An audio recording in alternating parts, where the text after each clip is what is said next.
तो उन्होंने कहा ठीक है भैया। तो उन्होंने जा करके कहा देखो भैया, तुम बड़े बड़े उत्सव करते हो, कोई भी उत्सव संक्षेप में नहीं करते हो, विस्तार से करते हो, और उसी बीच में जो है कोई ना कोई उपद्रवी आ जाते हैं और अपना काम करके चले जाते हैं।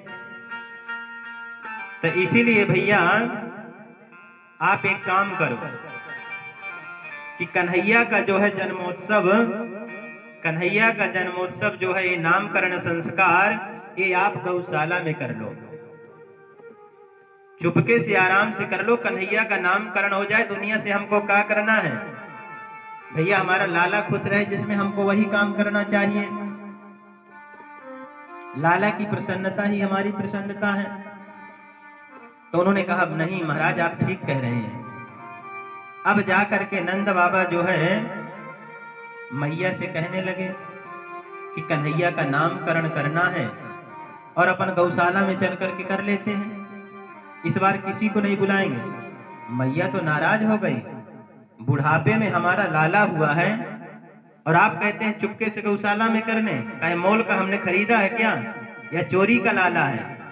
तब बाबा ने प्यार से समझाया देवी तुमने जितने भी उत्सव किए बड़े धूमधाम से, तो महाराज उसी भीड़ में लोग आ जाते हैं और अपना काम करके चले जाते हैं। तो इसीलिए देवी अपना लाला जिसमें खुश रहे अपन को वही करना चाहिए। तो उन्होंने कहा ठीक है महाराज।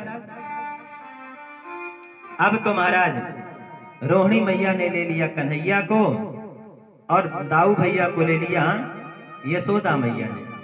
उन्होंने कहा चलो देखते हैं, हमने बड़ा नाम सुना है, कहते हैं बहुत बड़े ज्योतिषाचार्य है, परीक्षा लेते हैं। हमारे यहाँ कहते हैं कि महाराज अच्छा पंडित है, खड़िया बंडल ले आए। बोले नहीं महाराज बहुत बड़ा ऊंचे ज्योतिषी हैं, सब कुछ बता देते हैं। तो महाराज वहां पहुंचे कि अदूना महमाचार्य ख्यातश्चा भुवि सर्वतः। महाराज लेकर के वहां मैया पहुंची हैं, रोहिणी अम्बा और यशोदा मैया। तो जैसे ही उन्होंने देखा, यशोदा मैया के गोद में दाऊ भैया थे। तो अयम ही रोहिणी पुत्रो रमयन् सुहृदो गुणैः आख्यास्यते राम इति बलाधिक्यात् बलम विदुः। उन्होंने कहा जो यशोदा मैया के गोद में लाला है ना, ये जो है रोहिणी का है, और महाराज इसका नाम जो है राम होगा, और बल के अधिकता के कारण इसको बलराम भी कहेंगे। और महाराज एक गर्भ से दूसरे गर्भ में कर्षण किया गया है, इसीलिए इनको संकर्षण भी कहेंगे। अब महाराज इनका तो नामकरण हो गया, लेकिन जैसे रोहिणी मैया के गोद में जो बालक कन्हैया थे उनकी तरफ दृष्टि डाली, दृष्टि डालते ही महाराज समाधि लग गई उनकी, और कहने ही वाले थे कि ये तो साक्षात बाबा ने इशारा किया, पोल पट्टी मत खोलियो बाबा, हम यहाँ जो है भगवान बनने के लिए नहीं आए हैं, हम तो यहाँ मैया का प्यार पाने के लिए आए हैं। और नहीं भगवान अगर बन गए तो भगवान की सेवा कैसे होती है आप सब लोग जानते हैं कि महाराज अपने रहने के लिए तो बहुत बढ़िया स्थान, बढ़िया बेडरूम, बढ़िया सजावट, और कहीं कन्हैया के लिए एक छोटा का बॉक्स जो है लटका देते हैं, उसी में कन्हैया को रख दिए, और 2 चिरौंजी और अगरबत्ती तो ऐसे, आरती तो ऐसे करते हैं जैसे पीछे कोई आतंकवादी लगा हो, बस जल्दी जल्दी घुमाए और रखे कि जैसे कोई चोर पीछे लगा हो। अपन लोग ऐसे तो जल्दी जल्दी घुमाए बस रखे, आरती भी पूरी नहीं। कहते हैं महाराज अब संक्षेप में कर लेते हैं, समय नहीं फिर कर लेंगे कल।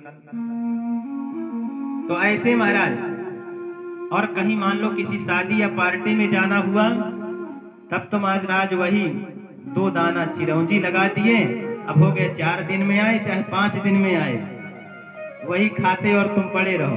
नहीं, ठाकुर जी को अपने साथ रखिए, उनकी सेवा करिए।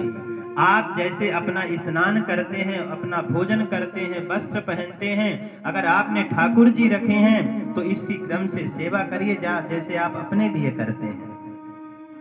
ऐसे नहीं कि हमको बस उत्साह के कारण बस हो गया ठाकुर जी रख लिए बस रख, ऐसा कोई फल नहीं है। उनकी सेवा करिए, फल तब है।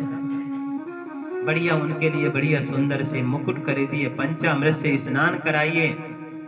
हमारे गुरु जी के ठाकुर जी हैं, हर समय कहीं भी जाएं।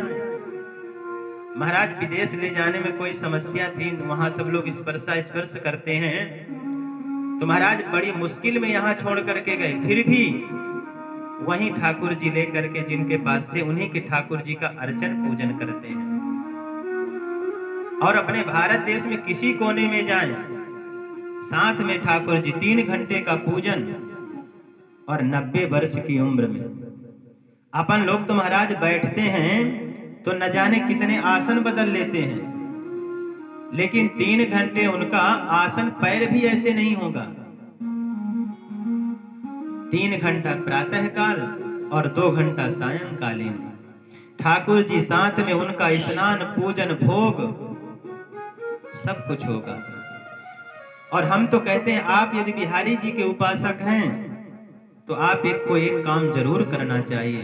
ठाकुर जी को गौ माता बहुत प्रिय है, इसीलिए गाय से उनका स्नान जरूर करवाना चाहिए, दूध से, गौ माता के दूध से कन्हैया का स्नान जरूर करवाना चाहिए, बिल्कुल कंपलसरी है।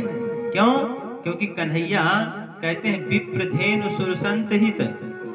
अरे इस भूमि पर कन्हैया आए थे तो गाय और भक्तों के ही लिए तो आए हैं, इसीलिए या तो स्नान नहीं करवा सकते, बहुत मजबूरी है, तो गाय के दूध का भोग लगाइए, क्योंकि कन्हैया को बहुत प्रिय है।